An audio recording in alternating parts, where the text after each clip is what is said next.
Handa ka na bang bumoto sa 2025 national and local elections?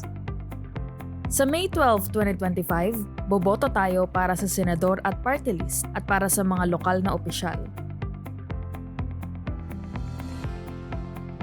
Ang regular na oras ng botohan ay mula alas 7 ng umaga hanggang alas 7 ng gabi.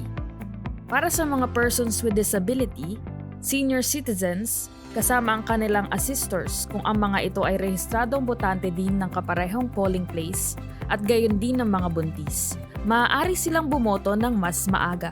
Sa pamamagitan ng early voting hours, pwede na silang bumoto simula alas 5 ng umaga. Para sa inyong gabay, ito ang 8 hakbang sa pagboto. Una, lumapit sa Electoral Board at sabihin ang inyong pangalan, precinct number at sequence number. Ikalawa, titingnan ng Electoral Board kung ang inyong pangalan ay nasa Election Day Computerized Voters List o EDCVL at titingnan din kung may marka ng indelible ink ang inyong kuko.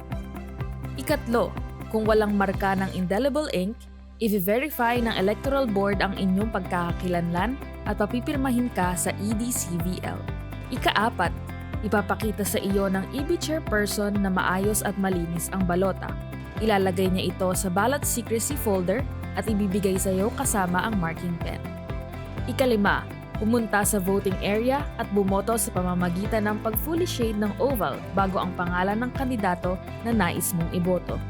Tandaan, huwag mag-overvote. Ika-6, matapos mag-shade ay ipasok ang balota sa Automated Counting Machine o ACM.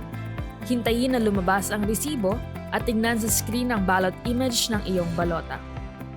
Ika-7, suriin ang inyong resibo at ihulog sa nakatakdang lagayan. Ibalik ang folder at marking pen.